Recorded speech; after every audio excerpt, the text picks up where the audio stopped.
avez la parole. Vous, Merci. a- vous avez 4 minutes pour le faire. Bonsoir, chers tous. Bonsoir, Monsieur Adonis, pour votre disponibilité. Ici, nous sommes d'un creuset des anciens élèves du Sud d'Antopa et notre objectif, c'est de se réunir autour du réseautage afin de pouvoir en profiter des profits de chacun. Et nous pensons que votre thématique de ce soir nous donnera l'accès afin de toucher du doigt quels sont les contours et les éléments qu'il faut pour pouvoir, en tant que communauté, profiter des profits des uns et des autres. Donc, sur ça, je vais vous laisser la parole. Bien avant ça, je voudrais demander aux amis qui sont en ligne de bien vouloir couper le micro parce que nous sommes enregistrés pour éviter les bruits. Essayez de couper vos micros dans les vocaux. Voilà. Merci, Monsieur Adonis. Je vous laisse la parole. Merci encore, cher monsieur Samuel Donald Adaminakou. Je peux préciser que vous-même, monsieur Durand, êtes co-animateur sur la séance. Donc, ça veut dire que vous avez la possibilité de couper les micros, d'admettre des personnes en salle. Donc, je vais donner les droits de co-administration. Je ne connais pas bien la structure de votre creuset, donc j'ai juste rapidement ceux qui étaient connectés en premier, donner des droits de co-administration. C'était juste pour préciser ça. Euh, D'accord, merci bien. je vous en prie. Je dois vous remercier déjà à travers, bien sûr, Monsieur Justin Durand, qui est un ami de longue date, pour l'invitation à mon humble personne dans le cadre de vos activités de retrouvailles, qui inclut, bien sûr, un aspect de camaraderie, un aspect d'activité sociale et, je vais dire, communautaire, humanitaire, mais également une activité je vais dire, de partage, d'apprentissage, de développement personnel et professionnel. Donc, c'est dans ce cadre que vous avez souhaité que je puisse développer la thématique, comment faire de son réseau une opportunité, comment transformer son réseau en opportunité, si je veux être précis sur la thématique. Donc, je me permets quand même de vous faire la politesse de me présenter. Je suis Adonis Aymar Delis, je suis consultant en leadership et gouvernance et traducteur-interprète français, anglais, espagnol. Et je dirige depuis 2007 un cabinet de consultation qui s'appelle Brainlink Africa, tout simplement lien des cerveaux pour l'Afrique.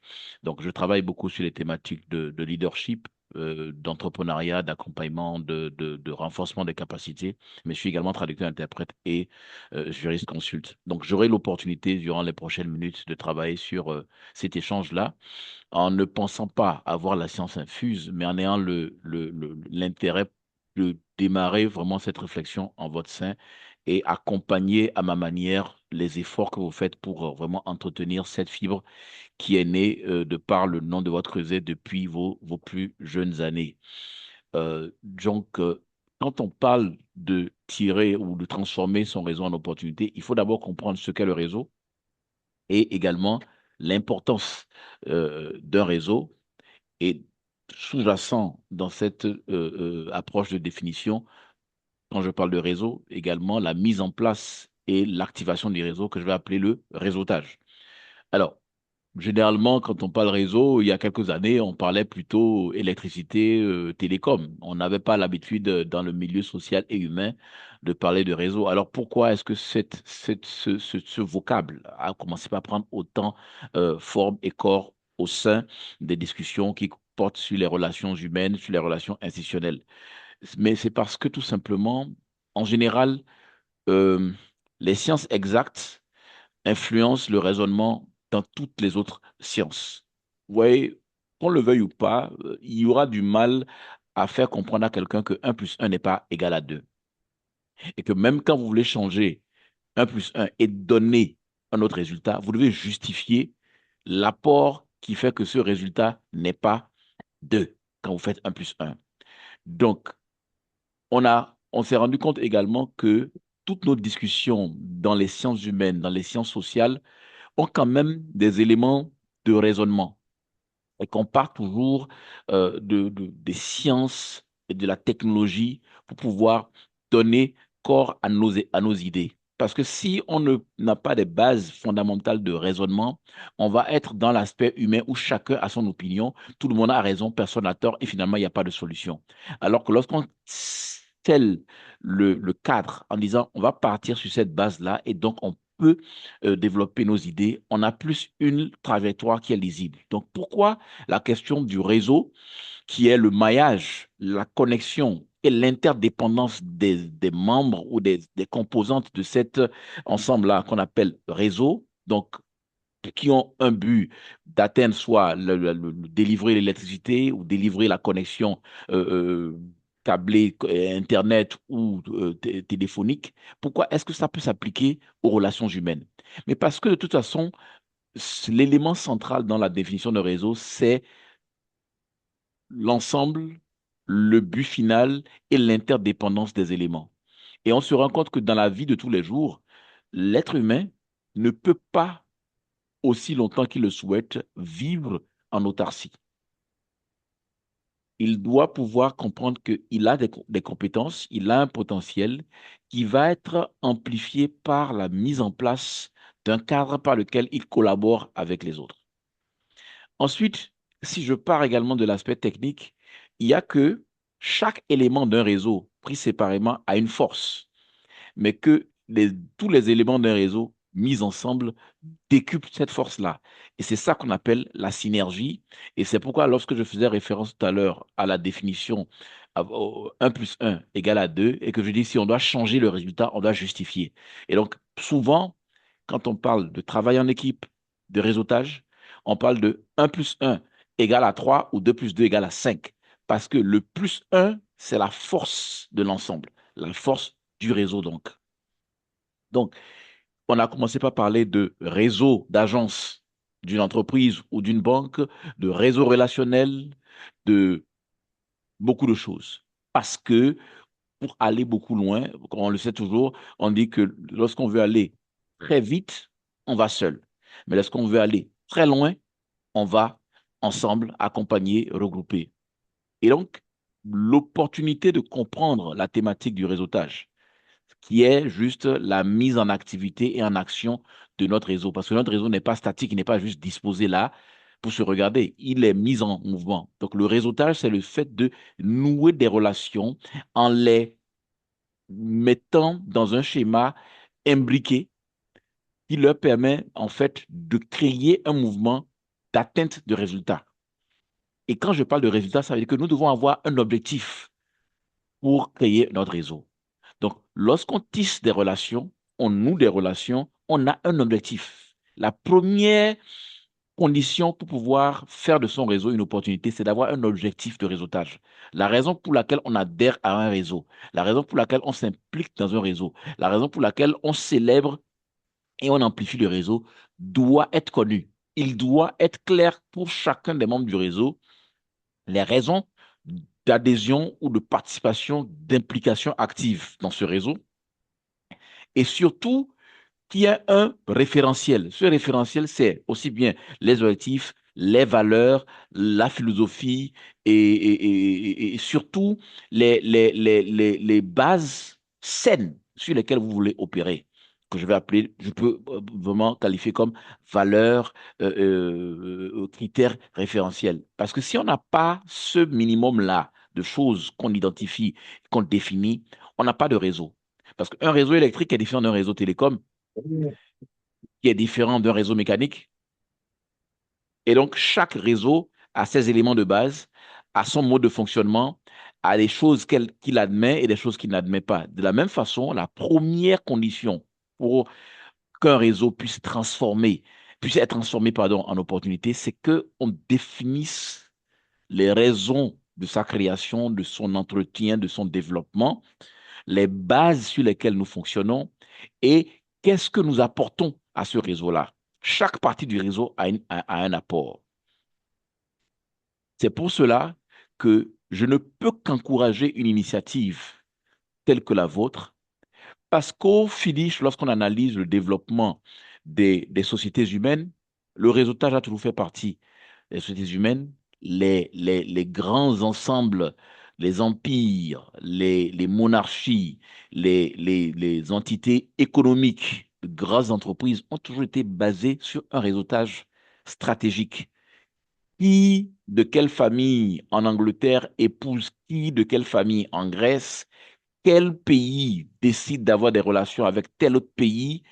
Quelle entreprise décide de céder des parts à une autre entreprise pour atteindre quel marché? Il y a toujours eu un besoin de réseauter, de créer des connexions, pour utiliser un mot qui appartient au réseau, pour pouvoir atteindre des objectifs beaucoup plus grands que notre petite personne, nos petits ensembles.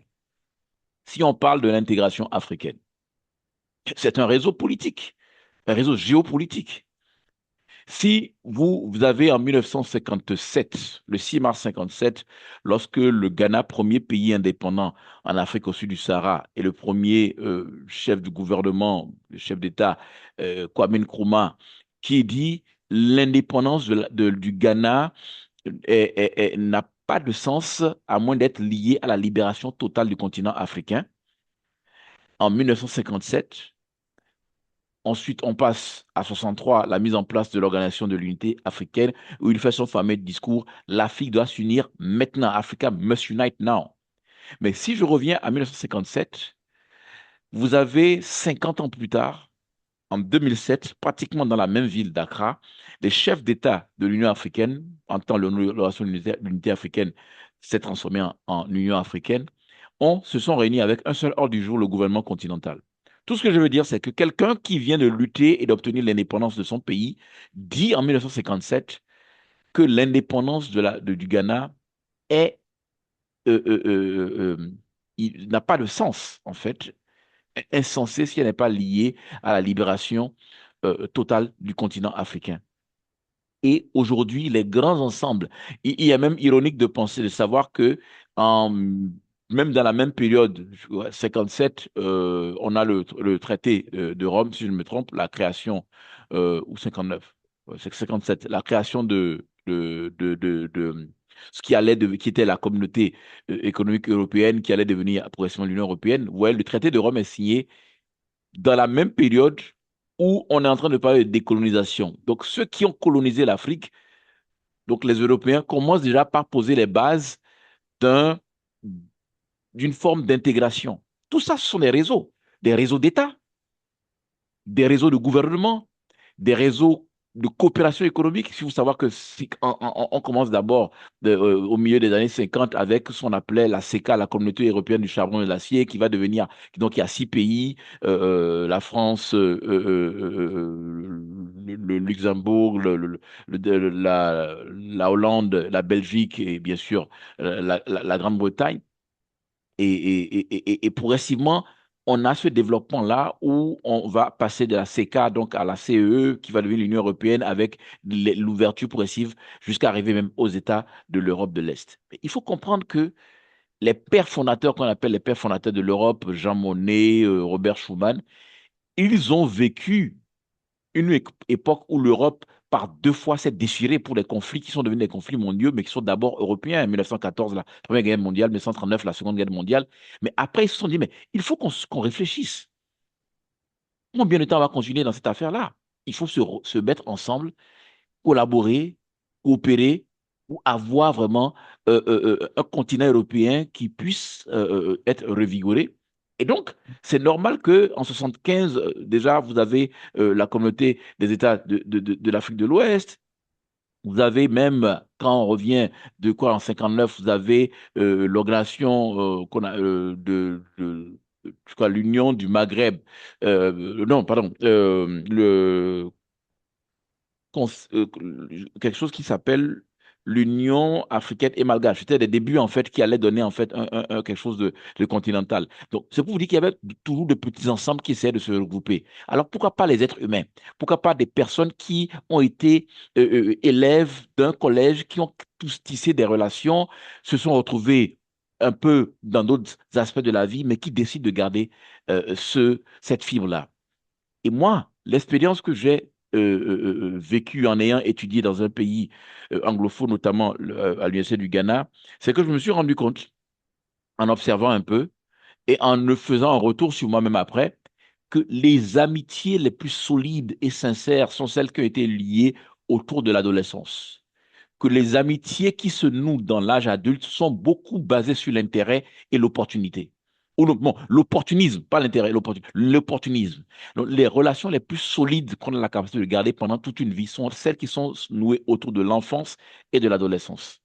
Donc, si on a la possibilité de travailler, de collaborer avec des amis avec qui nous remontons jusqu'à l'époque du collège et du lycée, je pense qu'on a de fortes chances d'avoir des relations sincères.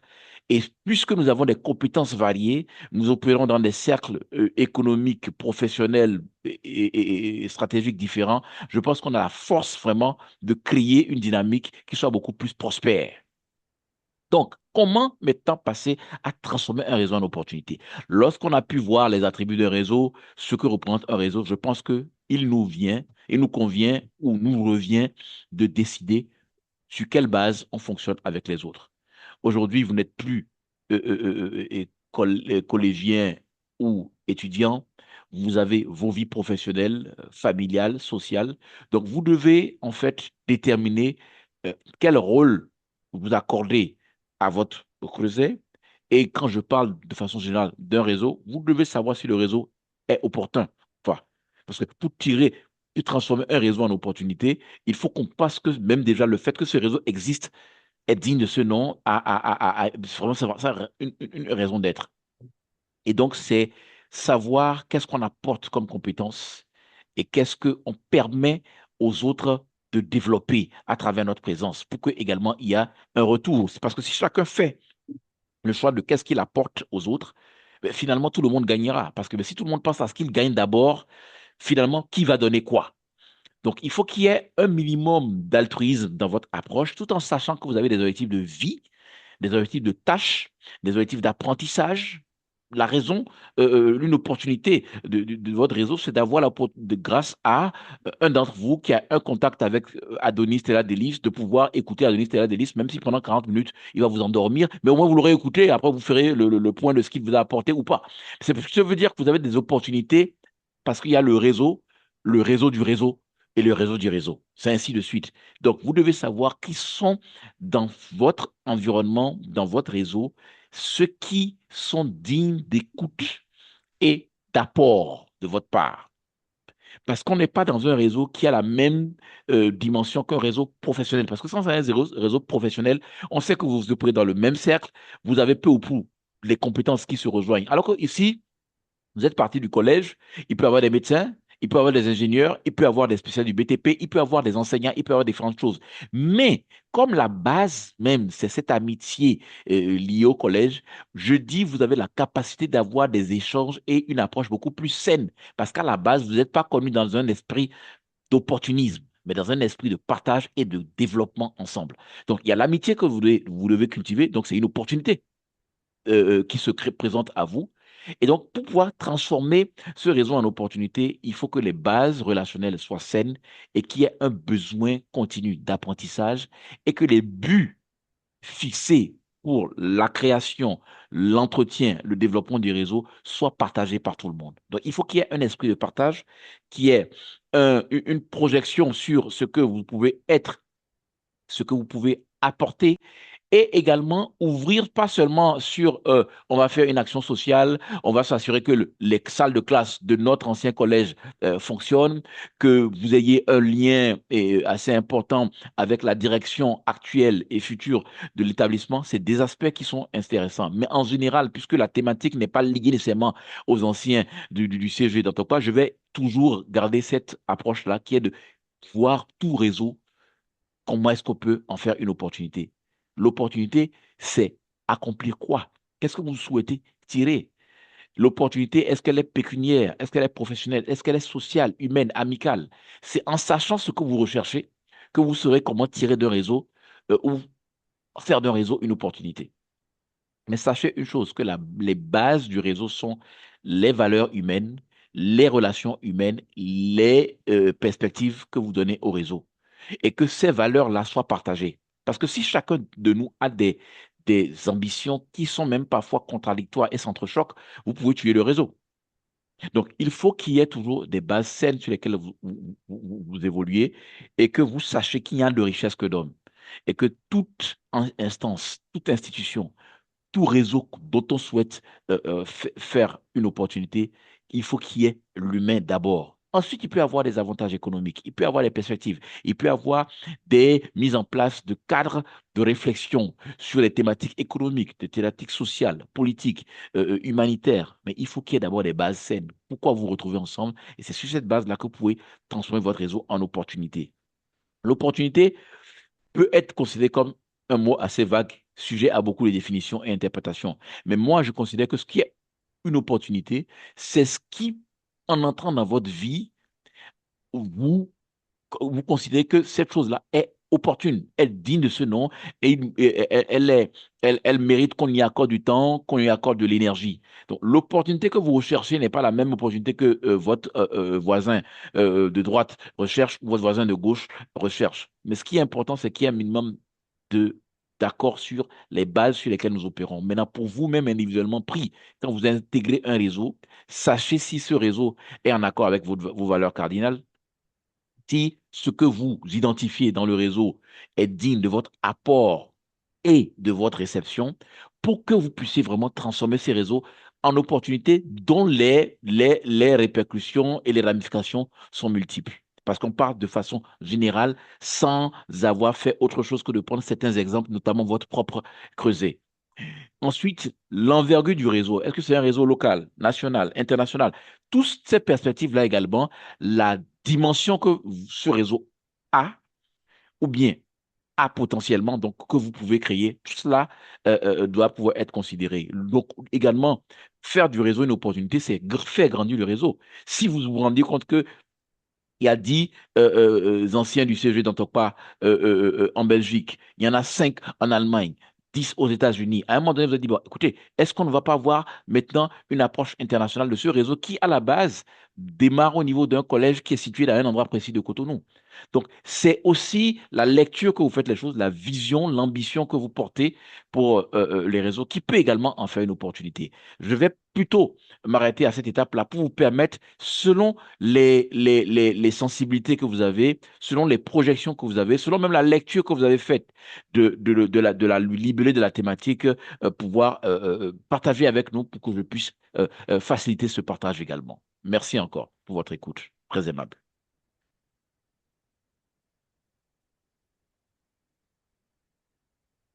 Et merci à vous, Monsieur Adonis. Je vais laisser la parole à Samuel pour la suite. Merci.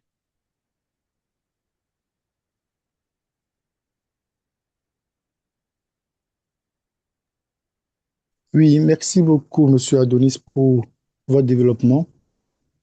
Je voudrais déjà, bien avant d'ouvrir la ligne à d'autres pour quand même intervenir, vous demander, quand vous parlez de réseau et tous vos développements, je voulais vous demander quelle est la différence entre le réseau vivant et le réseau dormant.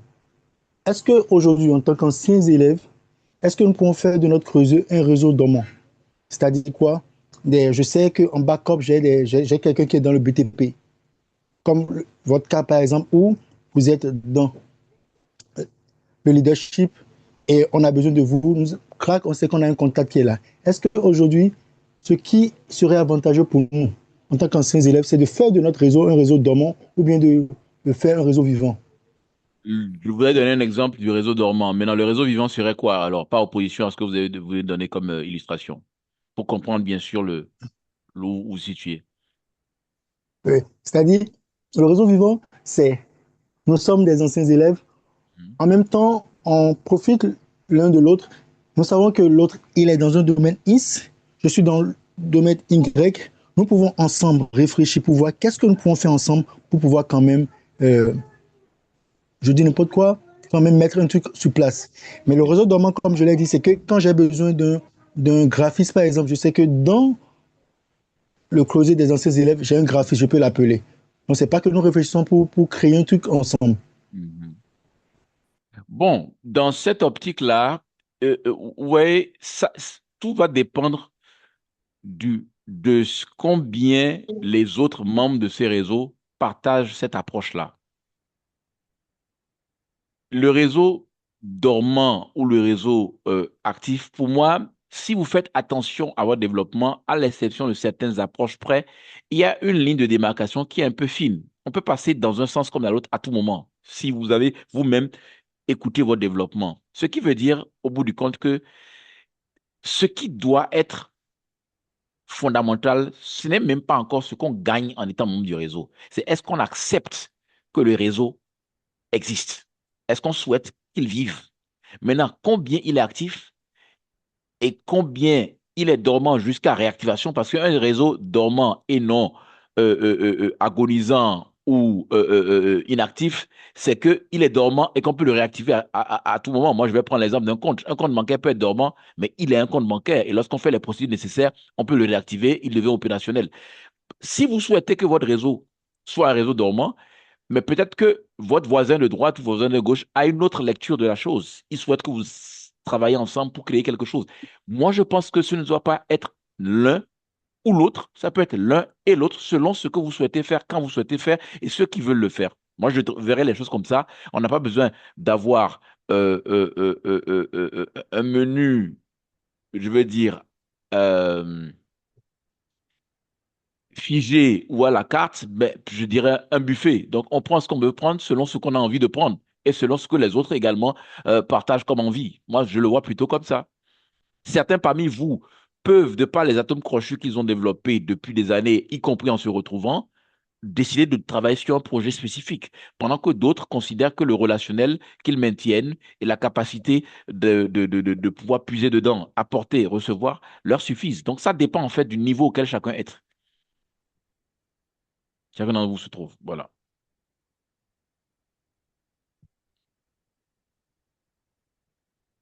Je ne sais si j'ai été convaincant hein, dans mon rendu avec Monsieur Samuel Namiko.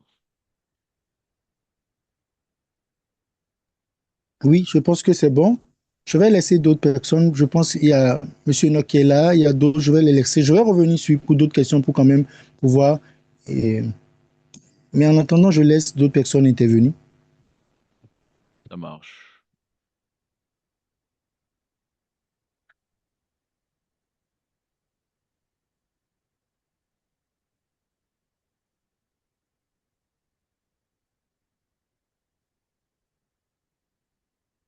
Est-ce que d'autres personnes ont des préoccupations ou des apports, si possible? Allô? Allô, Oui, bonsoir à tout le monde. bonsoir. Merci, Bonsoir, monsieur. Aurore. Oui, bonsoir, monsieur Adonis. Bonsoir, monsieur Enoch. Bonsoir, Samuel. Bonsoir, Marius. Bonsoir, tout le monde. Moi, je veux juste remercier monsieur Adonis pour la formation et merci pour tout. Je crois que je n'ai pas grand-chose à dire. J'ai compris. On fera, on fera de notre mieux avec la formation. Je, je veux juste vous remercier. Merci. Merci. Merci bien. OK, merci. Monsieur Sam, je peux prendre la parole? Oui. D'accord, merci, Monsieur Adonis, une fois encore. Merci pour cette belle intervention. C'est vrai que entre-temps, j'étais distrait parce que j'ai une obligation de résultat dans un quart d'heure. Mais dans votre exposé, vous nous avez fait comprendre ce qui peut faire la force d'un réseau. Et vous nous faites comprendre qu'il y a quand même un minimum de choses à observer, à savoir l'objectif qui doit être clair, bien défini. Vous nous avez fait comprendre également qu'il faut avoir une raison d'adhésion valable qui est connue de tous. Vous nous avez parlé du référentiel également. Vous avez parlé des bases de fonctionnement et vous dites que nous devons avoir surtout et surtout une base saine.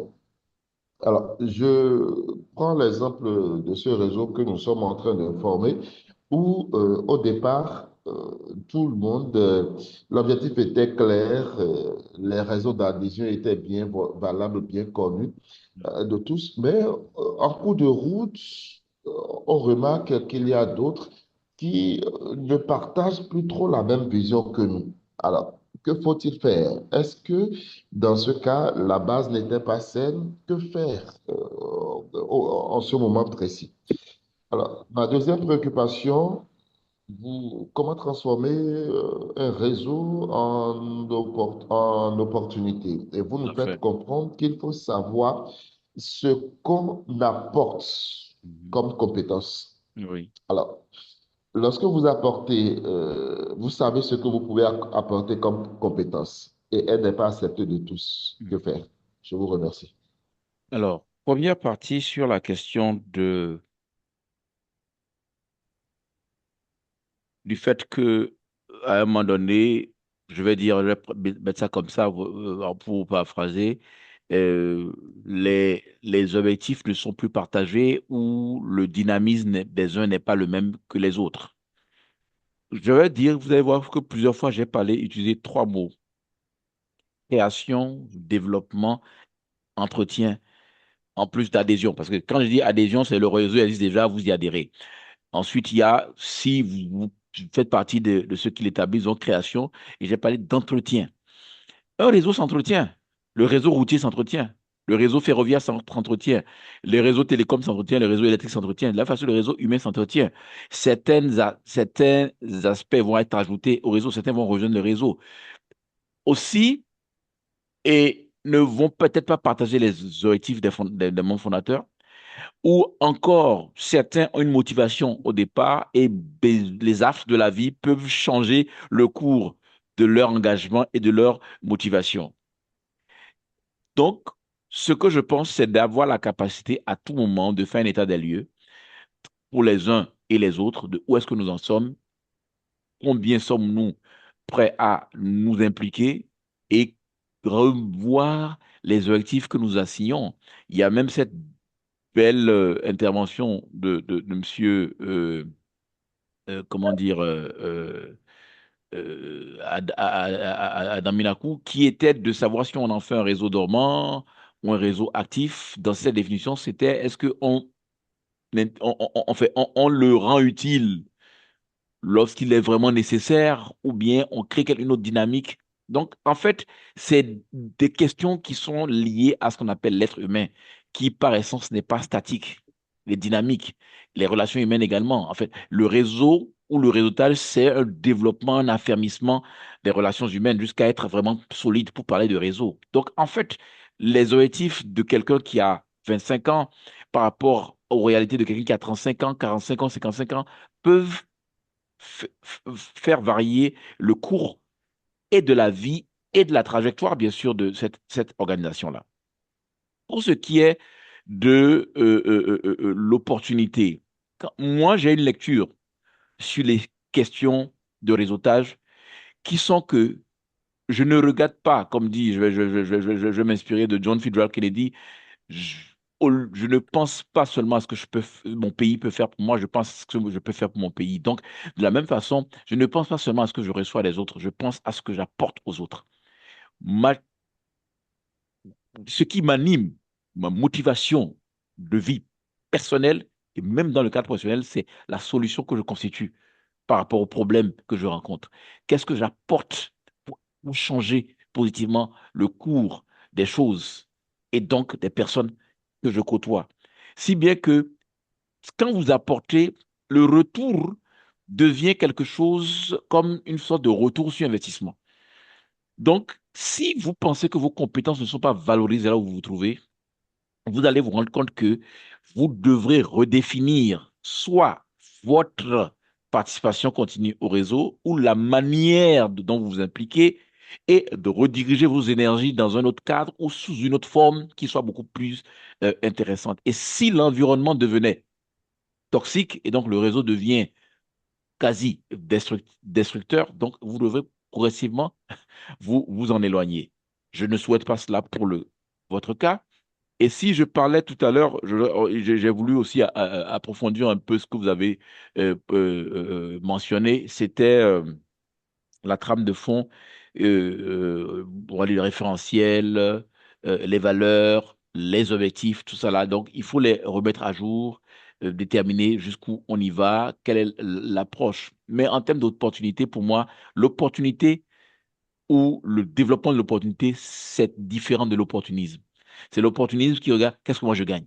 Mais l'opportunité, c'est quelle est l'opportunité qu'il y a pour échange. Je donne, je reçois.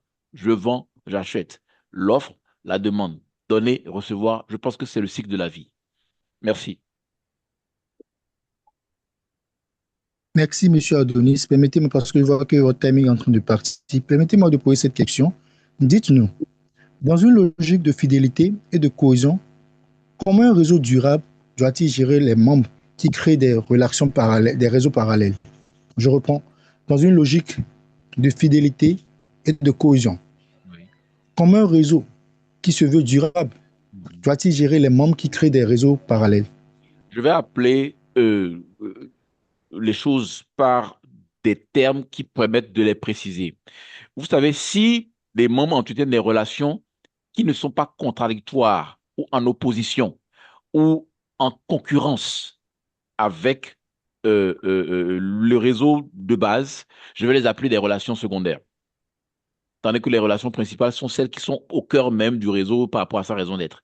Mais lorsque les membres d'un réseau commencent par tisser des relations, certains qui sont maintenant en contradiction, en compétition, donc qui peuvent menacer même les intérêts et la suivi de ces réseaux, là, je ne peux pas parler de relations parallèles. Là, on est dans un cas de conscience, dans un cas d'éthique, et il faut traiter ça sous cet angle-là. Rappel à l'ordre, retrait, ainsi de suite. Mais lorsque ce sont des relations qui sont connexes, secondaires, qui participent de l'affermissement de leur relation, mais sans danger pour le réseau principal, il faut juste sensibiliser, encourager et fédérer dans la mesure du possible, sans oublier que si ce n'est pas un réseau dont l'appartenance est régie par des règles rigides, strictes, ainsi de suite, vous devez vous assurer que ce qui vous comment dire, rassemble soit toujours garanti. Le reste, écoutez, si à travers votre réseau, quelqu'un trouve l'âme sœur, où est le problème? Du moment que ça ne détruit pas ou ça ne met pas en péril l'objectif de base du réseau. Par contre, quelqu'un crée un réseau, je n'ai pas d'idée qui me vient, mais qui va devenir maintenant, dans sa poursuite d'objectif, quelque chose qui est en concurrence. C'est là que j'accepte le terme parallèle. Et donc, il faut prendre les mesures qui s'imposent. Rappel à l'ordre, remise en place ou retrait, et ainsi de suite. Voilà. Merci, Monsieur Adonis. Et je ne sais pas si vous avez encore du temps, je peux laisser d'autres membres intervenir parce que Je vous suis devez quitter la malheureusement réunion à 1 minute en, 30 secondes de du votre. temps que je me suis donné. OK, Oui, j'ai d'accord. dépassé légèrement, mais je me Euh, suis donné. oui, Voilà, exactement. OK. Voilà. Ouais. Déjà, OK. Je vais laisser Monsieur Enoch, notre aîné, de quand même un mot de fin en notre nom. Monsieur Enoch, je vous laisse la parole. Micro fermé. Le micro est fermé. Ouais, ouais, c'est bon. Merci à vous, Sam, merci à vous, Monsieur Adonis. Grande a été notre joie de bénéficier de votre disponibilité ce soir. Ce n'était pas gagné à l'avance. Au nom de tous les organisateurs, je tiens à vous dire un sincère merci. Et une fois encore, je tiens à vous présenter nos sincères excuses pour la bonne dizaine de minutes de retard accusé dans le démarrage de cette formation. Cela ne vous a pas empêché de partager avec nous l'essentiel. Je crois que cette formation qu'on vient de recevoir n'est pas une formation de plus. On va vraiment faire usage de ces différentes orientations que vous venez donc de nous promulguer, que ça ne soit pas une surprise pour vous, hein. que l'équipe vous choisisse pour pouvoir parrainer ce premier réseau qui va à bientôt voir le jour, puisque nous allons vraiment vous déranger. Et nous voudrions humblement vous demander de bien vouloir accepter notre demande en cas où nous nous dirigerions vers vous pour pouvoir vous formuler cette demande. Au nom de toute l'équipe de la nation, je tiens à vous dire sincère merci et nous vous souhaitons une très belle soirée. Merci. Je me donne l'obligation et en même temps le droit de répondre en vous remerciant surtout d'avoir considéré que mon apport puisse être digne d'écoute et de partage. Je voudrais dire que si d'ores et déjà je vous réponds pas l'affirmative et de façon positive, c'est quand même que j'ai le devoir quand même de rendre à César ce qui est à César, parce que je connais Monsieur Durand depuis à peu près 10 ans, une dizaine d'années, et je n'ai eu que de très bons rapports avec lui. Et pour l'aîné qu'il a considéré que je suis, il m'a toujours accordé cette considération-là. Je pense que lorsqu'il me dit maintenant qu'il souhaite que je puisse interagir avec ses compères dans un creuset donné, je pense que je lui accorde, j'accorde à ce réseau à travers lui le bénéfice du doute et donc le crédit nécessaire. Donc, vous pouvez compter sur mon accompagnement. Merci. Merci bien. Ouais. Merci pour ce crédit de confiance. Gratitude infinie. Nous vous souhaitons une très belle soirée.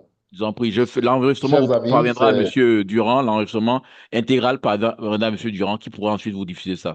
Voilà. Merci. d'accord, d'accord.